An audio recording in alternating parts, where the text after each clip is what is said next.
তো নমস্কার বন্ধুরা, আমি কৃষ্ণ মাইতি। আপনারা দেখছেন মাইতি হাসির ফার্ম ইউটিউব চ্যানেল বা ফেসবুক পেজ। তো আজকের ভিডিওটা থাম্বনেল দেখে অবশ্যই বুঝতে পেরে গেছো ভিডিওটা কী নিয়ে হতে চলেছে। তো ভিডিও হতে চলেছে যে বর্ষাকালে কি কি রোগ বেশি দেখতে পাওয়া যায় এবং কিভাবে তা থেকে বাঁচবেন। ঠিক আছে, প্রথম কথা হচ্ছে বর্ষাকাল মানে হচ্ছে আবহাওয়ার পরিবর্তন, কখনো বৃষ্টি কখনো রোদ, এটা ফার্স্ট।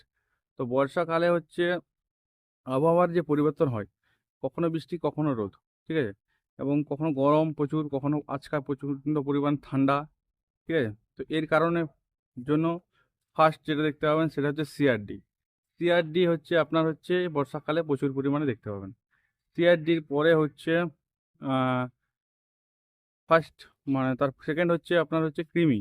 বর্ষাকালে মুরগি ছাড়া থাকে, ছাড়া থাকার কারণে হচ্ছে যারা চাষ করে মানে ছেড়ে চাষ করে তাদের ক্ষেত্রে কৃমি, এবং যারা মানে ফার্মের মধ্যে রাখে তাদের ক্ষেত্রেও কৃমি উৎপাত খুব বেশি হয়। কারণ হচ্ছে এই সময় কৃমি হচ্ছে প্রচুর পরিমাণে বৃদ্ধি পায় বর্ষাকালে। সকালে হচ্ছে কৃমির উৎপাত বেশি দেখতে পাবেন। বর্ষাকালে ছত্রাকের উৎপাত বেশি দেখতে পাবেন। বর্ষাকালে আপনার হচ্ছে কক্সিডিওসিস কক্সিডিওসিস বেশি দেখতে পাবেন। এর মূল কারণগুলো হচ্ছে আপনার যে বর্ষাকালে ছত্রাকের উৎপাত বেশি থাকে, ঠিক আছে, ছত্রাক ঘটিত যেগুলো রোগ সেগুলো দেখতে পাবেন। এবং কৃমি কৃমি তো সব থেকে বেশি দেখতে পাবেন, ঠিক আছে।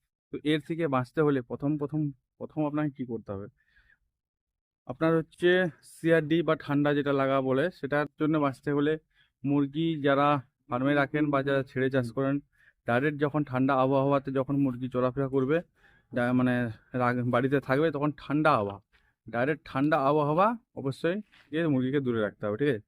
ঠান্ডা আবহাওয়া মানে এই নয় যে সারাদিন আপনি ঘিরে রাখবেন, বাতাস দিবেন না, সেটা নয়। মানে জাস্ট ঠান্ডা আবহাওয়া যেটা বলে, বাতাস যখন পরিবর্তন হয়, মানে উম, গরম দিকে হঠাৎ হঠাৎ করে ঠান্ডা, সেই সময় আপনাকে একটু সাবধানে রাখতে হবে, ঠিক আছে। কৃমির ডোজ এই সময় প্রতি মাসে 3 মাস যদি আপনি মানে অন্যান্য সময় আপনি 2 মাস ছাড়া ছাড়া কৃমির ডোজ করেন, ঠিক আছে, কিন্তু এই সময়টা আপনি যদি প্রতি মাসে মাসে কৃমির ডোজ করেন, আপনার জন্য সব থেকে ভালো হয়, ঠিক আছে। এবং বাচ্চা মুরগি বা বড় মুরগি যে কোনো মুরগি এই সময় রক্ত আমাশা হয়, কক্সিডিওসিস যেটা বলা হয়, তা এতে বেশি আক্রান্ত হয়, ঠিক আছে। তো এর মূল কারণ হচ্ছে ভিজা স্যাঁতস্যাঁতে জায়গা, এবং ভিজা লিটার যদি থাকে, ভিজা বা যেখানে রাখছেন সেখানে হালকা হালকা চিটাস পড়ে মাটির বাড়ি, সে স্যাঁতস্যাঁতে জায়গা, তো এই সমস্ত রোগগুলো সব থেকে বেশি দেখতে পাওয়া যায়।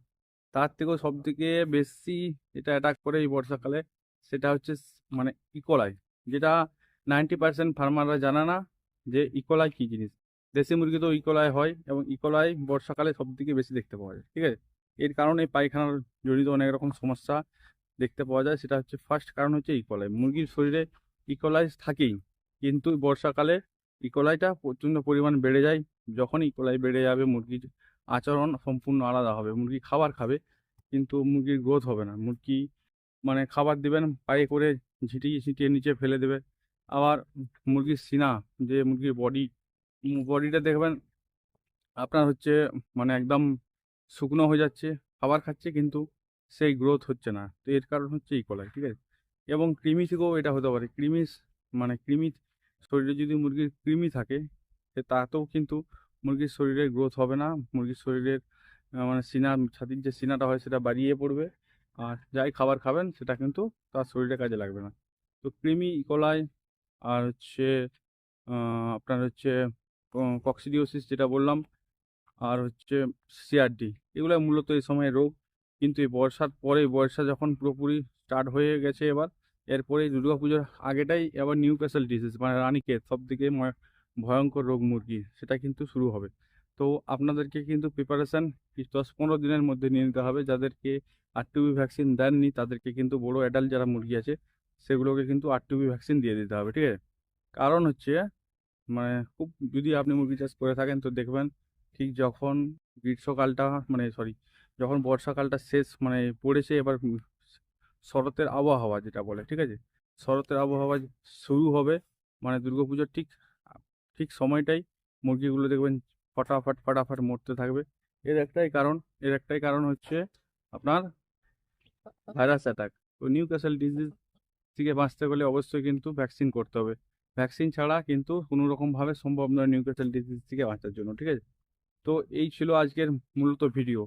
ভিডিও যদি ভালো লেগে থাকে অবশ্যই লাইক, কমেন্ট, শেয়ার, সাবস্ক্রাইব করবেন।